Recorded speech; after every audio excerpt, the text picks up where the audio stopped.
Prince Soltikoff was a Russian prince who traveled to India in 1842. I have chosen this description because this description concerns his encounter, a very brief encounter with the last Mughal so-called Emperor Bahadur Shah in 1842. He writes on page 125 of the book which I have, "In my wandering I met the commandant of the fort, an English captain whom I knew, and who offered me a lift in his buggy. I accepted, and passing under the high walls of Kremlin of Delhi, walls of a kind of caramel marble faded red in color, we heard a distant noise of kettle drums and other confused sounds. It was a royal procession returning to the palace.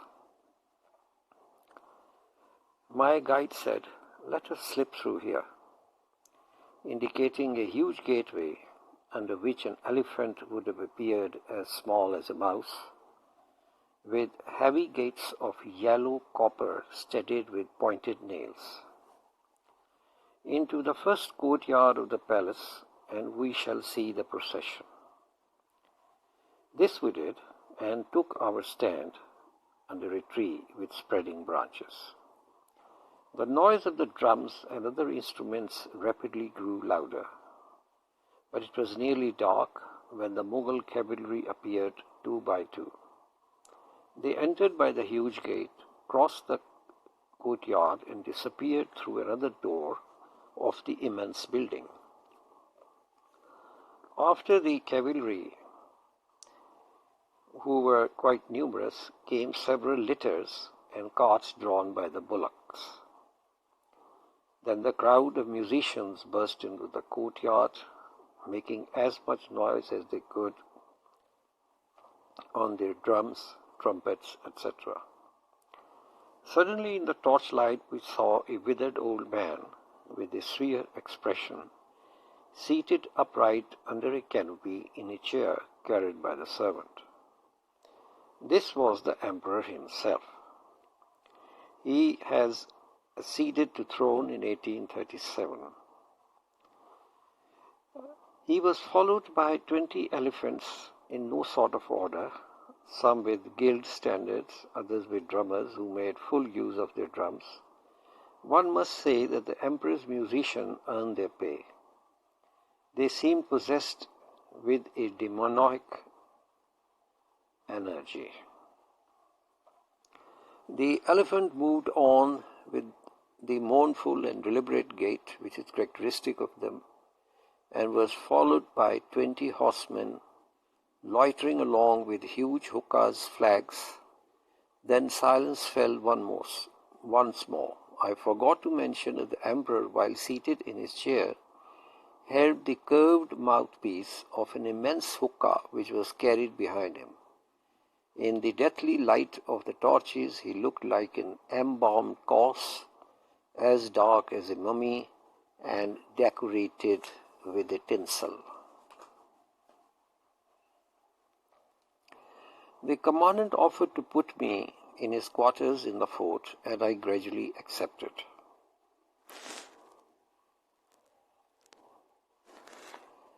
After settling down in a room in a tower immediately over the main gate of the palace, my first care was to take steps to be presented to the emperor. This was not difficult, for at 6 in the morning His Majesty sent for me. I was told that he was already on his throne and awaiting me, so I made all haste. The fact is that the emperor is a miserable old man who can only go through any ceremony under the influence of opium. So they place him on the throne, and he can only stay there as long as the effect of the opium lasts.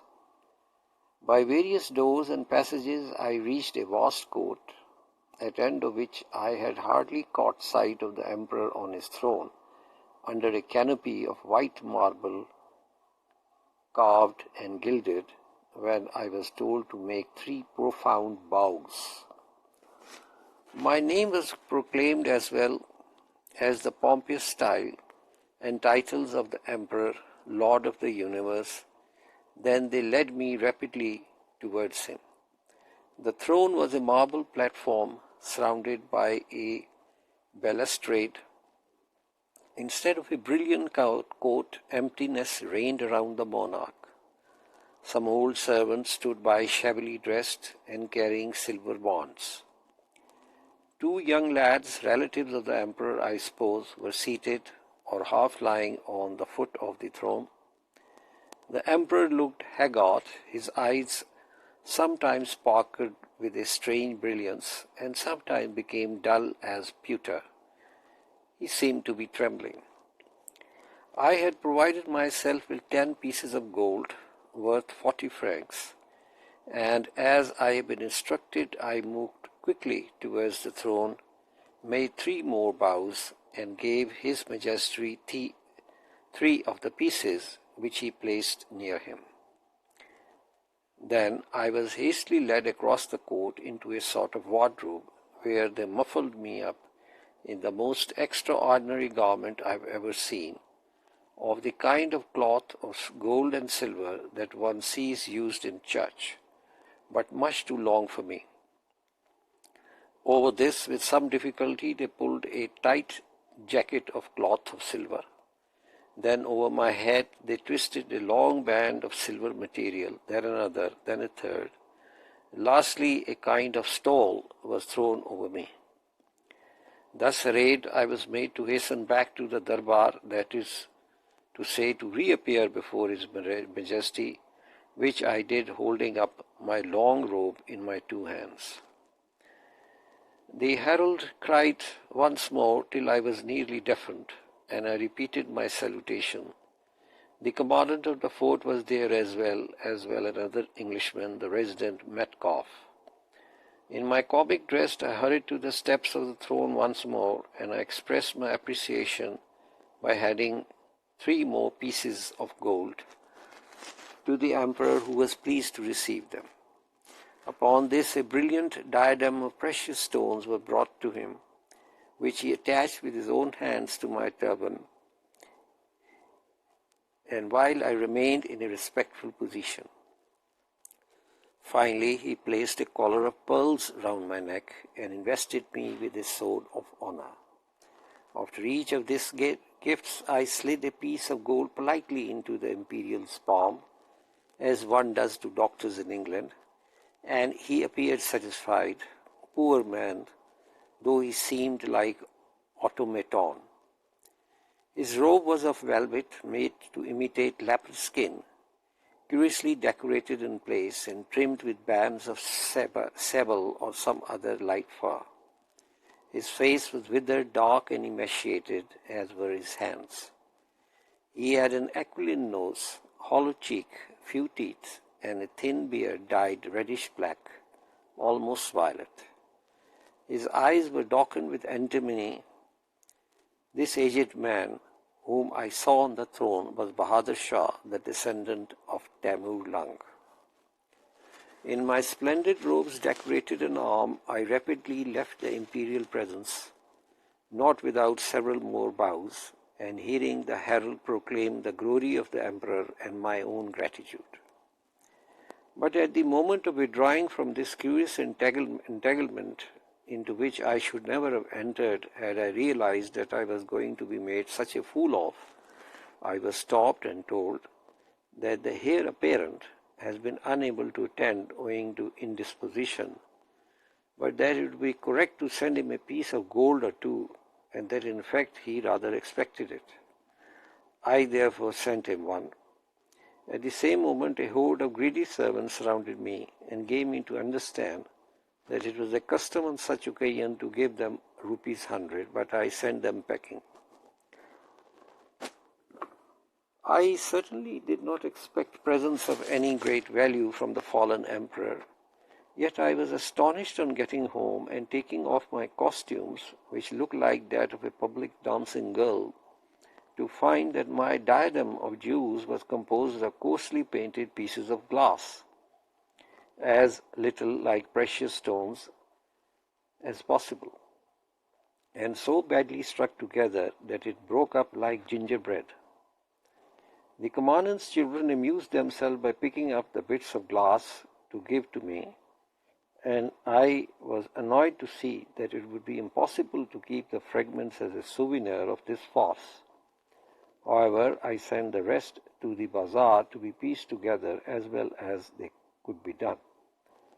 The collars of pearl was also glass also, but I suppose the coat was of real silver thread, for I do not think that in Delhi they have learned how to make the imitation.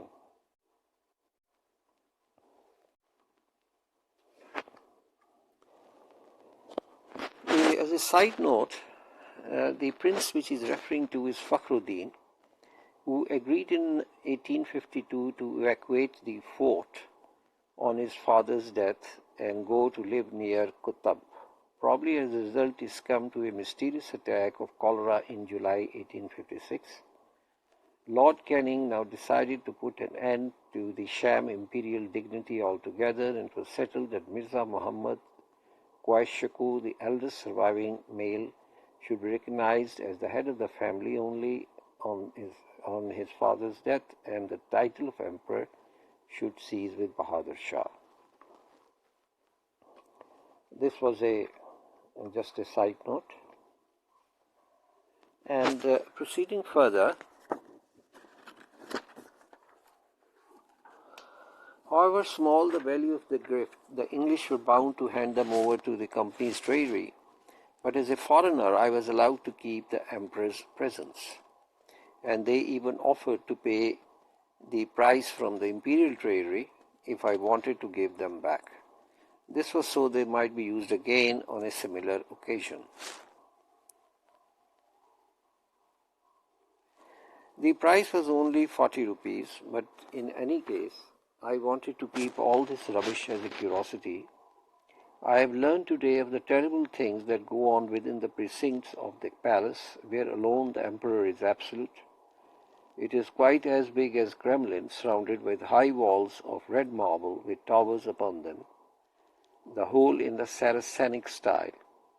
When, for example, certain poor mothers, suspecting no harm, have ventured near the fort, their attention has been distracted somehow or the other, and the palace servants have seized the children and hurried them to some underground hiding place to be lost forever.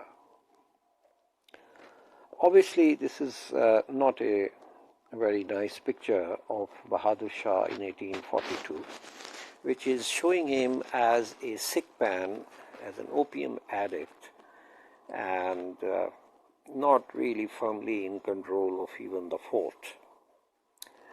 With this, I would end this one, but I would say one thing. Whether it is Mr. Jacquemont or whether this gentleman, there is a tendency among the British authors, among the European authors, to describe their travels and give a very interesting descriptions, but there is always an element of passing some derogatory remarks, which is not sometimes in very good taste. With this, I would end this, and thanks for your patience.